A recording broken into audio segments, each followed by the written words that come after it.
Bonjour, bonjour. Je vous parle énergétique, entité et présence, et je vais aborder le thème des formes pensées. Sujet un peu délicat, pas facile à expliquer. Les formes pensées, on va y trouver pas mal de choses. Des égrégores, par exemple, les esprits collectifs, les pensées collectives ou les croyances collectives, positives ou négatives, qui peuvent se retrouver à influencer votre être. On peut tomber sur des formes pensées qui sont les vôtres, vos croyances.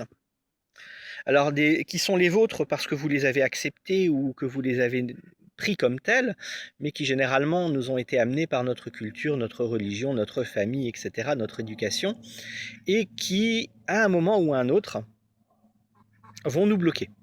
Toute croyance, par essence, est limitante. Certaines vont nous permettre d'avancer un certain temps, au moins dans une direction, même si elles nous limitent sur d'autres. Les croyances, je les travaille plutôt en TPE parce que c'est beaucoup plus facile et que c'est beaucoup plus profond et complet. Mais effectivement, je les trouve dans ces cas-là. On va avoir les pensées, les croyances erronées, les pensées persistantes, les faux souvenirs, les choses qu'on s'imagine ou qu'on veut absolument se souvenir d'une manière ou d'une autre et qui ne sont pas comme ça. Et ça, c'est pareil, souvent, c'est des choses qu'on s'amène à nous-mêmes. Après, dans les formes pensées, on a aussi des choses qui viennent de l'extérieur. Quelqu'un qui a une pensée malveillante envers nous, ça va. Mais quand c'est percutant et récurrent, quand c'est fort, quand c'est puissant, quand c'est violent, eh bien, ça peut nous toucher.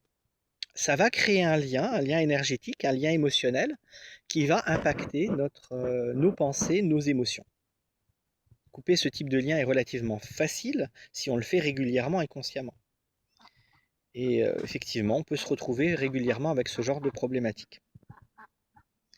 Ça peut être encore pire quand la personne a vraiment volonté à vous faire du mal. Là, on est déjà presque dans de la sorcellerie. C'est à la limite. Les formes pensées, pareil, il y en a pas mal de sortes différentes. C'est les plus courantes que je rencontre. Et comme je dis, souvent elles sont de nous pour nous et on se piège nous-mêmes dedans. Parfois elles viennent de l'extérieur. Et dans ce cas-là, je peux agir dessus. Si c'est pas le cas, si ça vient de soi.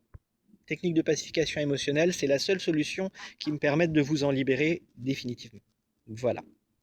J'en ai fini, je pense, sur les formes pensées. À bientôt. Ciao, ciao.